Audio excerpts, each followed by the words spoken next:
Hello ಎಲ್ಲರಿಗೂ ನಮಸ್ಕಾರ. ಇವತ್ತು ಟೂನಾ ಸಲಾಡ್ ಮಾಡ್ತಾ ಇದ್ದೀನಿ. ಹೇಗೆ ಮಾಡೋದಂತ ನೋಡೋಣ.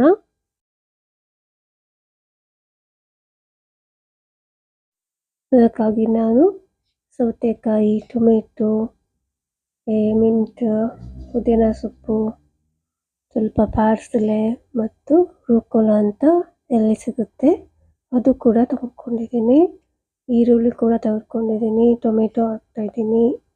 ಆಲಿವ್ ಎಣ್ಣೆ, ಬ್ಲ್ಯಾಕ್ ಪೆಪ್ಪರ್, ಸಾಲ್ಟ್ ಅಷ್ಟೇ. ಇದರಲ್ಲಿ ಜಾಸ್ತಿ ಏನು ಹಾಕಬೇಕಂತಿಲ್ಲ. ತುಂಬ ರುಚಿಕರವಾದ, ಸಿಂಪಲಾಗಿ, ಈಸಿಯಾಗಿ ಡಿನ್ನರ್ಗೆ ತುಂಬ ಒಳ್ಳೆಯದಾಗಿರ್ತದೆ. ಅದು ಹೇಗೆ ಮಾಡೋದು ಅಂತ ನೋಡಿ. ಬೇಬಿ ಟೊಮೆಟೊಗಳನ್ನು ತೊಳ್ಕೊಂಡಿದ್ದೀನಿ. ಇದು ತುಂಬ ರುಚಿಯಾಗಿರ್ತದೆ ನೋಡಿ. ಈ ಥರ ಸಣ್ಣ ಸಣ್ಣ ಕಟ್ ಮಾಡ್ಕೊಳ್ಳಿ. 4 ಹೋಳು ಮಾಡ್ಕೊಂಡು ಹಾಕಿದರೆ ಅಡ್ಡಿಲ್ಲ. ನಿಮಗೆ ಯಾವ ಶೇಪಲ್ಲಿ ಬೇಕೋ ಆ ಶೇಪಲ್ಲಿ ಕಟ್ ಮಾಡ್ಕೋಬೋದು.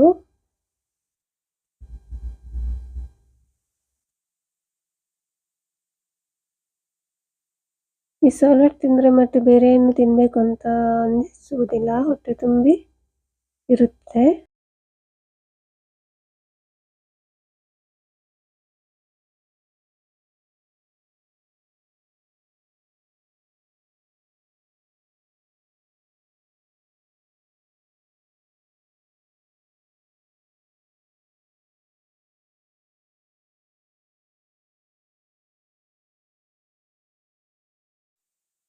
ಲಿಂಬೆ ರಸ ಕೂಡ ಸ್ವಲ್ಪ ಸೇರಿಸ್ಬೇಕಾಗ್ತದೆ ರುಚಿಗೆ.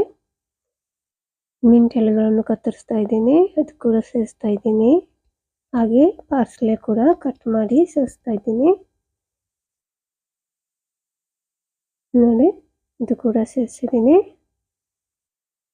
ಈಗ ಇದನ್ನು ರೂಕೋಲಾ ಅಂತ ಕರೀತಾರೆ. ರೂಕೋಲಾ, ರಾಕೆಟ್ ಅಂತಲೂ ಕರೀತಾರೆ. ಇದು ಆರೋಗ್ಯಕ್ಕೆ ತುಂಬಾ ಒಳ್ಳೆಯ ಸೊಪ್ಪು. ಇದರಲ್ಲಿ vitamin C, vitamin K, vitamin A ಎಲ್ಲ ಇದೆ. ಇದು ಬೋನ್ ಹೆಲ್ತಿಗೆ ತುಂಬ ಒಳ್ಳೆಯದು, ಆರೋಗ್ಯಕ್ಕೆ ತುಂಬ ಒಳ್ಳೆಯದು. ಶುಗರ್ ಪೇಷಂಟ್ಗೂ ಇದು ತುಂಬ ಒಳ್ಳೆಯದು. ಇದರ ರುಚಿ ಸ್ವಲ್ಪ ಕಹಿ, ಚಿಗುರು, ಖಾರವಾಗಿ ಇರುತ್ತದೆ. ಹಿತಮಿತವಾಗಿ ತಿಂದರೆ ಆರೋಗ್ಯಕ್ಕೆ ಒಳ್ಳೆಯದು. ಈಗ ಜೊತೆಗೆ ಆಲಿವ್ ಸ್ವಲ್ಪ, ಹಸಿಮೆಣಸು ಕೂಡ ಸ್ವಲ್ಪ. ಅದು ಹಸಿಮೆಣಸು, ಲಿಂಬೆ ಮತ್ತು ಉಪ್ಪಿನಲ್ಲಿ ಹಾಕಿದ ಹಸಿಮೆಣಸು ಹಾಕ್ತಾ ಇದ್ದೀನಿ. ಇದು ತುಂಬ ರುಚಿಯಾಗಿರ್ತದೆ. ಜೊತೆಗೆ ಟೂನಾ, ಒಂದು ಟೂನಾ ಟಿನ್ನನ್ನು ನಾನು ಸೇರಿಸ್ತಾ ಇದ್ದೀನಿ. ನಿಮಗೆ ಇಷ್ಟವಾದಷ್ಟು ಸೇರಿಸ್ಬೋದು. ಮತ್ತು ಇದನ್ನು ಚೆನ್ನಾಗಿ ಮಿಕ್ಸ್ ಮಾಡಬೇಕು. ಚೆನ್ನಾಗಿ ಮಿಕ್ಸ್ ಮಾಡಿ ಸರ್ವ್ ಮಾಡಿದರೆ ಆಯಿತು. ಜೊತೆಗೆ ಪೀಟಾ ಬ್ರೆಡ್ ಅಥವಾ ಯಾವುದೇ ನಿಮಗೆ ಇಷ್ಟವಾದದ್ರೊಳಗೆ ತಿನ್ಬೋದು. ಸ್ವಲ್ಪ ಆಲಿವ್ ಎಣ್ಣೆ ಕೂಡ ಸೇರಿಸ್ತಾ ಇದ್ದೀನಿ. ಸ್ವಲ್ಪ ಬ್ಲ್ಯಾಕ್ ಪೆಪ್ಪರ್, ಸಾಲ್ಟ್ ಕೂಡ ಸೇರಿಸಿದ್ದೀನಿ. ಲೈಕ್ ಮತ್ತು ಸಬ್ಸ್ಕ್ರೈಬ್ ಮಾಡಲು ಮರೆಯಬೇಡಿ. ಕಾಮೆಂಟ್ ಕೂಡ ಹಾಕಿ.